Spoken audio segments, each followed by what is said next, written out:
Have you ever questioned the nature of your reality? You've been lied to about time.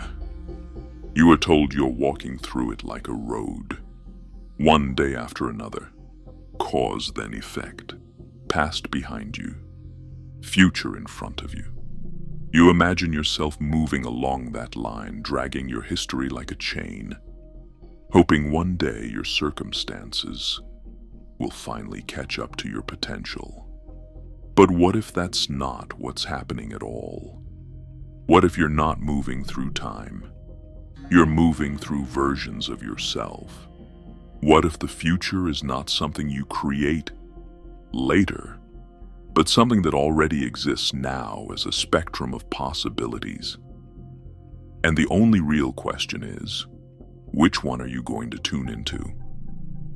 This isn't fantasy. It's the only way to make sense of what physics, neuroscience, and your own experience have been whispering the whole time. At the quantum level, reality doesn't sit there fully built, waiting for you like a movie already rendered. It exists as a cloud of probabilities, many outcomes, many positions, many paths, until something selects one of them. Observation collapses the wave. A single version becomes real. The rest remain unrealized, but not impossible. Now zoom out. What if your life is operating on the same principle? Not as a cartoon multiverse, but as a field of potential futures your consciousness can lock onto. Futures where you stay the same. Futures where you break the pattern. Futures where you become someone your current self can't even imagine. They all exist as potential. You don't build them from scratch.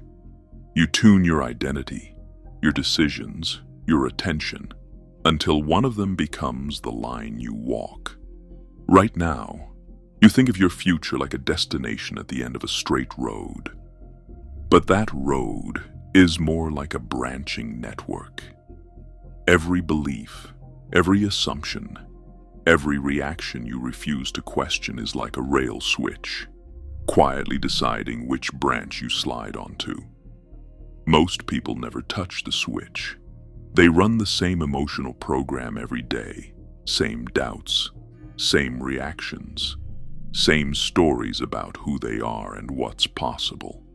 Then they're shocked when 5, 10, 20 years go by, and their life is just a slightly older version of the same timeline. They think time betrayed them. Time didn't do anything. They simply never changed what they were tuned to.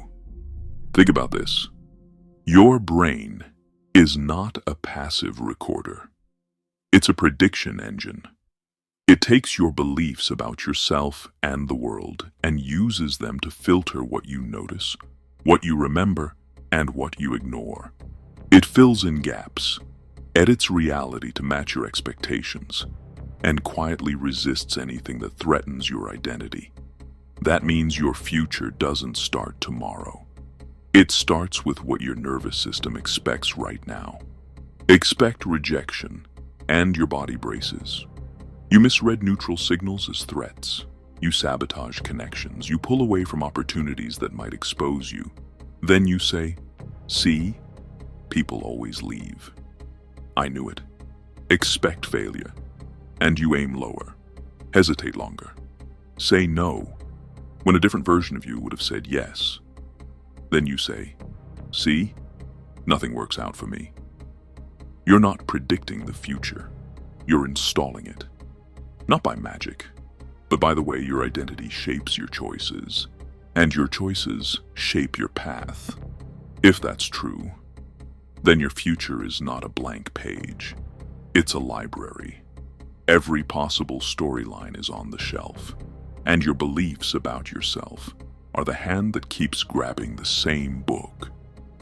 So the real question is not, will my future change?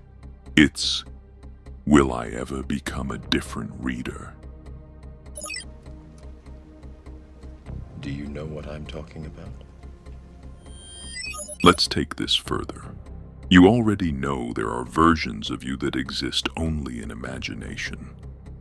The disciplined you, the courageous you, the clear, focused, abundant you. You've met them in flashes. A single day where you showed up differently. A moment where you told the truth instead of hiding. A week where you were consistent and everything felt lighter. Those weren't accidents. They were samples from other timelines. You briefly tuned into a different configuration of you, acted from it, then slid back because the old identity felt more familiar. The problem isn't that those futures don't exist. The problem is you don't stay long enough to lock them in. You say you want a radically different life, but you try to reach it while carrying the same self-image, same emotional addictions, same loyalties to your old story. You're trying to walk into a new future with an old identity. It doesn't work. If the future is a field of possibilities, then the key is not to chase outcomes, but to match identities. The version of you who has already built that business, healed that trauma, broken that pattern, or found that peace. You can think of them as a fixed point in the field. They act a certain way. They emotionally respond a certain way. They hold different assumptions about what is normal and what is unacceptable. You don't become them by begging reality to change. You become them by tuning yourself to their frequency now. Ask yourself, if I was already that person, how would I interpret this challenge? If I was already that person, what would I stop tolerating today? If I was already that person, how would I speak, walk, work, rest, spend, love? You don't wait to feel ready. You start behaving in micro ways like that version, before your environment gives you permission. Most people reverse it. They wait for reality to show them evidence first. When I have more money, I'll think about abundance. When I meet the right person, I'll start trusting love. When my life calms down, I'll finally be disciplined. They want the external future to shift first. Then they'll adjust their identity. But that's not tuning. That's begging. You're asking the field to promote you into a new timeline while you're fiercely loyal to the old one. It doesn't happen. The future you already exists as a pattern in the field. Your job is to start broadcasting the same pattern from inside your nervous system. Thought, emotion, expectation, behavior. When those four fall into alignment with a specific version of you, you've tuned in. You've changed your station. You may not see external evidence on day one. Just like tuning a radio, there's static at the edges. You wobble between stations. One day you're the new you. The next day you're deep back in the old one. That wobble is not failure. It's the interference pattern between timelines. If you stay loyal to the new pattern, in your decisions, not just in your fantasies, the static fades.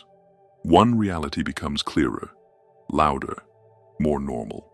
The other becomes harder to remember, like a dream that doesn't quite stick.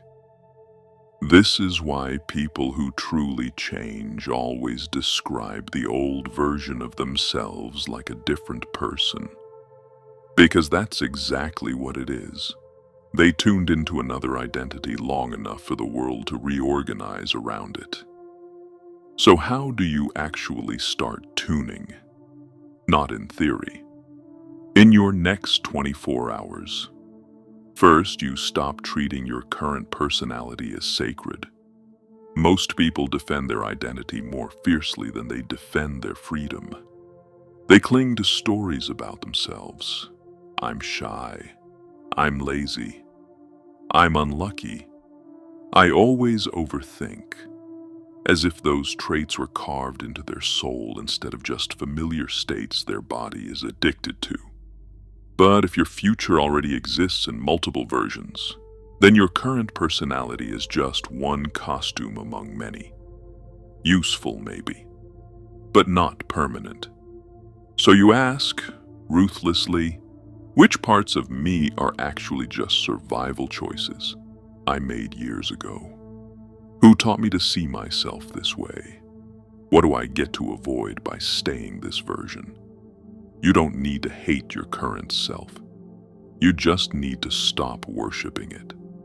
Second, you define one future version of you with ridiculous clarity. Not better. Better is vague. Vague doesn't tune. How does this future you handle money? What is normal income to them? How do they talk to people? What do they refuse to chase? What do they do every morning without debate? What energy do they carry into a room? What do they believe about God, about meaning, about their own worth? You're not daydreaming. You're identifying a fixed pattern in the field. Write it out in the present tense, as if you are already them. Your mind needs something concrete to aim at. An internal GPS coordinate. Third, you begin to move as if that identity is already your baseline, in small but non-negotiable ways. This doesn't mean faking it on social media. It means changing what you do with your fear, your time, your attention. The disciplined future you doesn't wait to feel motivated. They are bored of that conversation. So today you show up and execute one task even when your old self screams to escape. The abundant future you doesn't obsessively count every cent from panic. They know where their money is going and stop speaking about themselves as cursed. So today you track, you organize, and you stop saying I'm always broke, like it's a badge. The emotionally free future you doesn't keep texting people who treat them like a backup option. So today, you don't send that message. You sit with the discomfort. You let one loop die. These are not little things. They are tuning events. Every time you act from the future identity, instead of your history, you send a new signal into the field. You're telling your nervous system, this is who we are now. Catch up.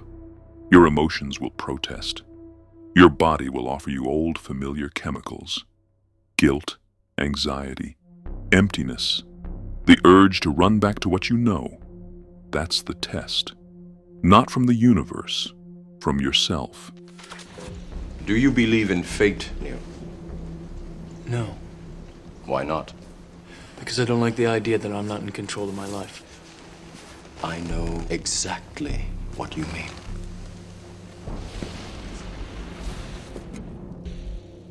Are you more loyal to the future you say you want, or to the old chemistry you're used to feeling? Most people choose chemistry. They run back to the relationship that hurts, to the comfort habit that numbs, to the story that explains why they can't. Then they call it fate, or just how life is. They collapse back into the same shelf in the library and never touch the rest. You can do that, or you can accept something more terrifying and powerful. Your future, in its different versions, already exists in potential. The life you keep dreaming about is not asking if it's real. It's asking if you'll ever become compatible with it. The field is not sentimental. It mirrors what you are coherent with, not what you fantasize about. Coherence is when your thoughts, emotions, expectations, and actions all tell the same story. I am someone who changes timelines, not just in language, but in how you speak to yourself at 3 a.m., in how you respond when fear shows up, in what you do when nobody is watching. When that clicks, even a little, The timelines you thought were impossible start to show cracks in the wall. You meet the right person by accident. You stumble on an opportunity that was always there, but you were too numb to notice. An old habit suddenly feels disgusting instead of comforting. From the outside, it looks like coincidence. From the inside, it feels like you finally tuned your life to a different station. So here's the choice in front of you now. In this exact moment, you can keep telling yourself the future is something that happens to you after years of struggle, hoping fate or luck eventually hand you a better line. Or you can accept that the deeper truth is much more confronting. Your future is already there. The version of you who broke through is already real somewhere in the field. So is the version who never did. And every thought you indulge, every emotion you rehearse, every decision you avoid, every conversation you have with yourself in secret is tuning you a little closer to one or the other. You're not just moving through time. You're voting for a timeline. So ask yourself, with no spiritual fluff and no excuses, if I keep being exactly who I am today, same reaction, same stories, same focus, which future have I already chosen? If you don't like the answer, don't beg the universe to change it. Change the tuner.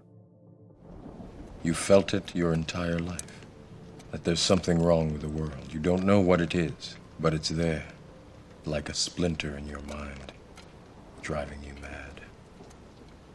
It is this feeling that has brought you to me.